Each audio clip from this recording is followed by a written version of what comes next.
कभी सोचा है कि कोई संत किसी महामारी को पीस सकता है? जी हाँ, पीस सकता है। सुनने में ही कितना अजीब लगता है ना?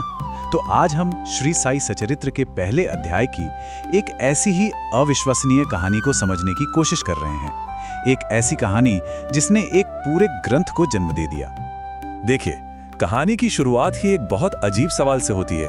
जरा सोचिए, एक गांव में एक संत रहते हैं जिनके पास दुनिया का कोई सामान नहीं, कोई जरूरत नहीं, कोई दुनियादारी नहीं, और फिर एक सुबह वो एक ऐसा काम करने लगते हैं जिसका कोई मतलब ही नहीं बनता। वो हाथ से चक्की चलाकर गेहूं पीसना शुरू कर देते हैं।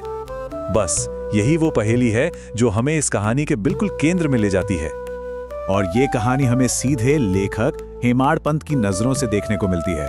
वो वहीं मौजूद थे और वो भी उतने ही हैरान थे जितने शायद हम होते। उनके अपने शब्द इस रहस्य को और गहरा कर देते हैं और हमें उस गवाह से मिलाते हैं जिसने इस अविश्वसनीय घटना को अपनी आंखों से देखा। तो चलिए सीन में चलते हैं। जगह है शिरडी का एक शांत सा गांव। लेकिन एक सुबह कुछ बहुत ही अजीब होता है। साईं बाबा, एक ऐसे संत जिनका हर कोई आदर करता है, वो एक ऐसा काम शुरू करते हैं जो पूरे गांव को चौंका देता है और सबकी जुबान पर बस एक ही सवाल छूट जाता है, आखिर क्यों? और ये कोई ऐसे ही चलते फिरते किया गया काम नहीं था। लेखक साफ साफ बताते हैं कि बाबा ने बाकायदा पूरी तैयारी की थी, बोरी बिछाई, चक्की रखी और काम में जुट गए। लेकिन सवाल तो वही का वही है, एक संत को, एक फकीर को गेहूं पीसने की क्या जरूरत आन पड़ी? यही बात इस काम को और भी ज्यादा रहस्यमयी बना देती है। अब सोचिए जरा, गांव में क्या माहौल बना होगा। ये खबर जंगल की आग की तरह फैल गई। अरे बाबा गेहूं पीस रहे हैं। लोग हैरान परेशान। 4 औरतें तो ये सुनकर सीधा दौड़कर मस्जिद तक पहुंच गई, ये देखने के लिए कि आखिर माजरा क्या है। और उन्होंने पहुंचते ही बाबा से ये काम अपने हाथ में ले लिया। लेकिन देखिए, ये कहानी सिर्फ इस एक अजीब घटना के बारे में नहीं है। ये उस इंसान के बारे में भी है जिसने ये सब देखा, यानी हेमाड पंत। उनके लिए ये बस एक नजारा नहीं था, ये एक ऐसा पल था जिसने सब कुछ बदल कर रख दिया। ये बात कितनी कमाल की है ना?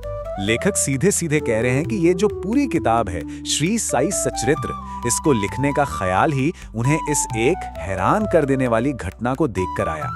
ये कोई बाद में सोचा गया विचार नहीं था, बल्कि यही वो चिंगारी थी जिसने इस महान ग्रंथ को जन्म दिया। लेकिन इससे पहले कि हम इस पहेली को सुलझाएं, लेखक कुछ और करते हैं। वो हमें एक पारंपरिक मंगलाचरण के जरिए एक आध्यात्मिक यात्रा पर ले जाते हैं।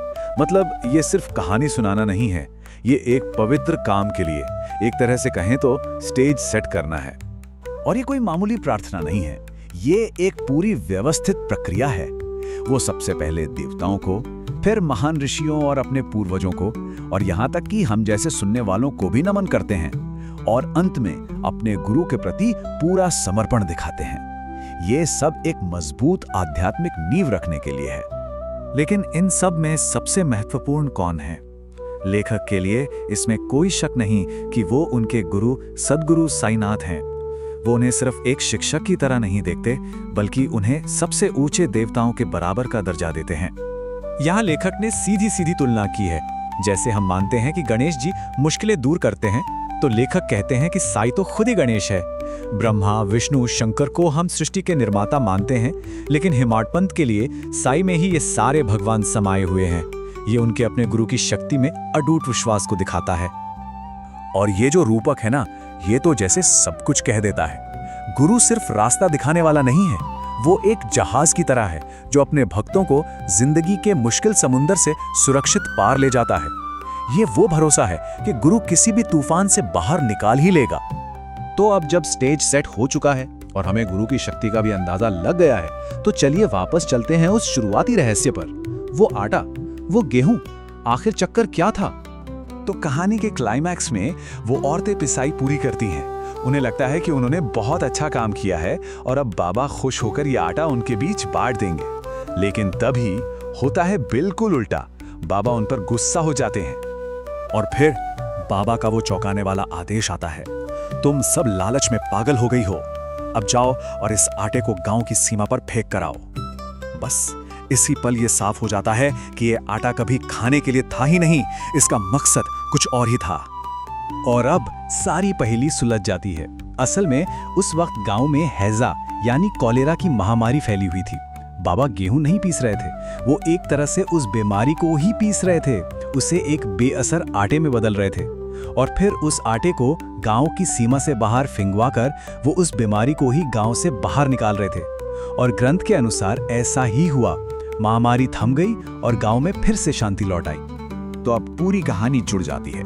हेमाडप्त ने ये पूरा चमत्कार अपनी आंखों से देखा कि कैसे एक मामूली सा दिखने वाला काम एक भयंकर बीमारी को खत्म कर देता है, और बस उसी पल उन्हें अपनी जिंदगी का मकसद मिल गया।